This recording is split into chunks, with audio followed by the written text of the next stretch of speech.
Hi friends, Srisailam పాదయాత్రలో ఉగాది సందర్భంగా నాగలూటి చెంచుగూడెం నుంచి కొంచెం ముందుకైతే వచ్చాము. ఇక్కడ శివరాత్రి సమయంలో అయితే ఫారెస్ట్ వాళ్ళది చెక్ పోస్ట్ అయితే ఉంది. ఇప్పుడు ప్రస్తుతం చెక్ పోస్ట్ అయితే ఏం లేదు, తనిఖీ ఏం లేదు. కొత్త కట్టెలు మాత్రమే కనిపిస్తూ ఉన్నాయి, బొంగులు మాత్రమే. మిగతా అంతా కూడా అంత ఖాళీ ప్రదేశంగానే ఉంది. ఫారెస్ట్కి సంబంధించిన అధికారులు ఎవరు కూడా ఈ పాదయాత్రలో అయితే ఎక్కడా కూడా కనపడలేదు. దాదాపు శివరాత్రి సమయం 10 రోజుల ముందు నుంచి కూడా, శివరాత్రికి 10 రోజుల ముందు నుంచి, అంటే శివరాత్రి ఫిబ్రవరి 26వ తారీఖు, అంటే సుమారుగా ఫిబ్రవరి 15వ తారీఖు నుంచి మార్చి 30 వరకు, మార్చి 30వ తారీఖు ఉగాది. ఈ 45 రోజులు అడవిలో కాలినడక మార్గం ఏదైతే ఉందో, కాలినడక మార్గంలో నడిచేందుకు ఫారెస్ట్ వాళ్ళు అయితే అనుమతి ఇచ్చారని చెప్పుకోవచ్చు. ఈ ఫారెస్ట్లో నాగలూటి చెంచుగూడెం నుంచి వీరభద్రస్వామి టెంపుల్ వరకు కూడా ఈ ఆటోలు అయితే తిరుగుతూ ఉన్నాయి. ఎవరైనా నడవగలిగిన వాళ్ళు, నడవలేని వాళ్ళు, లేదంటే ట్రాన్స్పోర్ట్ పరంగా ఏదన్నా సరుకులు అవి చేర్చుకోవడానికి ఈ ఆటోలు అయితే తిరుగుతూ ఉన్నాయి. ప్యాసింజర్స్ని కూడా తీసుకెళ్తూ ఉన్నారు. భక్తులు ముఖ్యంగా వెంకటాపురం నుంచి వీరభద్రస్వామి టెంపుల్ ఏదైతే ఉందో అక్కడ వరకు 15 కిలోమీటర్ల దూరం అయితే ఉంటుంది. ఇది ఇక్కడ వరకు ఆటో సౌకర్యం అయితే ఉందని చెప్పుకోవచ్చు. వీరభద్రస్వామి టెంపుల్ వరకు ఆటో సౌకర్యం అయితే నిండుగా ఉంది. ఇక్కడ ప్రస్తుతం మనం వీరభద్రస్వామి టెంపుల్ దగ్గరికి అయితే వచ్చేసాము. చుట్టూ ఫారెస్ట్ అంతా కూడా ఎండాకాలం సమయం కాబట్టి ఫారెస్ట్ అంతా కూడా పూర్తిగా ఎండిపోయి ఉంది. వర్షాలు పడి మళ్ళీ కొంచెం తొలకరి రోజులు వస్తే పచ్చదనం అయితే కనిపిస్తుంది. ఇప్పుడంతా ఎక్కడికక్కడికి ఎండిపోయి అయితే కనిపిస్తుంది. ఆటోని అయితే చూడొచ్చు. ఇక్కడ వరకు అయితే ఆటోలు అయితే వస్తూ ఉంటాయి. ఇది వీరభద్రస్వామి టెంపుల్ మనకు కనిపిస్తుంది. ఇక్కడ టెంకాయలు అమ్మేవాళ్ళు, భక్తులకి కావాల్సిన తినే పదార్థాలు కావచ్చు, లేదంటే చేతి కర్రలు కావచ్చు, టార్చ్ లైట్లు కావచ్చు, టెంకాయలు కావచ్చు, దేవుడికి సమర్పించే ఏవైనా సరే ఇక్కడ బోళ్ళంతమంది అమ్ముతూ ఉంటారు. ఇక్కడ లోకల్గా ఉండే నాగలూటి చెంచుగూడెంకి సంబంధించిన వారు, నాగలూటి కూడా ఒక ఊరు, ఒక ప్రాంతమే కాబట్టి ఇక్కడ నివసించే వారు కూడా లోకల్గా ఇలాంటి వ్యాపారం అయితే చేసుకుంటూ ఉంటారు. మనం వీరభద్రస్వామి టెంపుల్ లోపలికైతే వచ్చాము.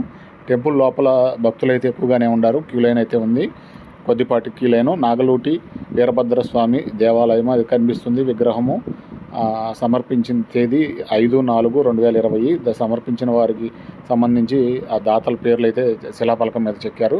లోపల ఆంజనేయ మామూలుగా వీరభద్రస్వామి సంబంధించి టెంపుల్ లోపల సాంబ్రాణి కడ్డీలు, ధూపం ఎక్కువగా ఉండటం వల్ల స్వామి దర్శనం అయితే అంత క్లియర్గా కనిపించట్లేదు, అంత పొగజూరుకొని ఉంది. ఎక్కువగా సాంబ్రాణి కడ్డీలు, సాంబ్రాణి ధూపం అనేది ఎక్కువగా ఉండటం వల్ల దేవుని దర్శనం అయితే క్లియర్గా కనిపించలేదు కెమెరా ద్వారా. నేనైతే దర్శనం చేసుకొని బయటకు వచ్చే ప్రయత్నం అయితే చేశాను. ఈ విధంగా ఈ వీరభద్రస్వామి టెంపుల్కి సంబంధించి టెంపుల్ ఎదురుగా ఈ నంది విగ్రహాలు అయితే ఏర్పాటు చేసి ఉన్నాయి. ఈ మండపము, ఈ గుడి దాదాపు కొన్ని వందల సంవత్సరాల క్రితంకి చెందింది కాబట్టి బాగా పురాతనమైన గుడి. ఈ మండపం, గుడి దగ్గర నుంచి బయటకు వస్తే పాదయాత్ర నడిచి వెళ్ళే వైపు, ఇంకా ముందుకు వెళ్ళే వైపు ఇలా మందిరాలు అయితే ఉన్నాయి. ఈ గాలిగోపురం లాగైతే ఉంది. ఇది గాలిగోపురం దాదాపు శిథిలావస్థకు అయితే చేరింది. దీని ముందు ఒక సత్రం అయితే కనిపిస్తుంది కదా. నేను మహాశివరాత్రి సమయంలో పాదయాత్ర చేసినప్పుడు నైట్ టైం 9 గంటల తర్వాత నేను ఇక్కడైతే ఈ సత్రంలోనే స్టే చేశాను. ఇక్కడైతే నేను ఒక నిద్ర అయితే చేయడం జరిగింది. ఇది అదే విధంగా చూపించే ప్రయత్నం అయితే చేస్తున్నాను. ఈ మండపం ఇలా ఉందని అప్పుడు నైట్ టైం చూపించాను వీడియోలో. ఇప్పుడు పగల టైంలో కొంచెం చూడటానికి క్లియర్గా ఉంటుందని చూపించే ప్రయత్నం అయితే చేశాను. ఇక్కడ బోల్డ్ అన్ని సంచులు అయితే, టెంకాయలకు సంబంధించిన సంచులు అయితే పెట్టారు, గోతాల్లో నింపి. ఇక్కడ నుంచి వీరభద్రస్వామి టెంపుల్ నుంచి కోనేరు అయితే కొంచెం దూరం అయితే ఉంటుంది. అంత ఒక 150-200 మీటర్ల దూరమే ఉంటుంది, ఎక్కువ దూరం కూడా ఉండదు. 2 కోనేరులు అయితే ఉంటాయి. ఒక కోనేరు స్నానాలు చేయడానికి, ఒక కోనేరు మంచినీళ్ళకి వాడుకోవడానికి. 2 కోనేరులు అయితే ఎప్పుడో రాజుల కాలంలోనే ఏర్పాటు చేశారు. ఈ కోనేరులని శ్రీకృష్ణదేవరాయలు ఏర్పాటు చేశారన్నట్టుగా చరిత్ర ప్రకారం అయితే చెప్పుకోవచ్చు. ఇలాంటి కోనేరులు వచ్చే దారిలో చాలా కోనేరులు అయితే ఏర్పాటు చేశారట. దాదాపు ఆత్మకూరు వైపు నుంచి అంతకు ముందు ఎక్కువ దూరం నుంచి కూడా మధ్య మధ్యలో కోనేరులు అనేవి ఏర్పాటు చేశారని చెప్పి మల్లేశ్వర స్వామి టెంపుల్కి సంబంధించి మనం వీడియో ఏదైతే చేశామో దాని ఇంటర్వ్యూలో కూడా అక్కడ లోకల్గా ఉండేవారు, వెంకటాపురంకి సంబంధించిన వారు యువకులు ఎవరైతే ఉన్నారో ఆ అన్నదానం నిర్వహించే వారైతే వీడియో ద్వారా చెప్పడం జరిగింది. ముందు వీడియో చూసినట్టయితే దీనికి సంబంధించిన కోనేరులకు సంబంధించిన విషయం అయితే అర్థమవుతుంది.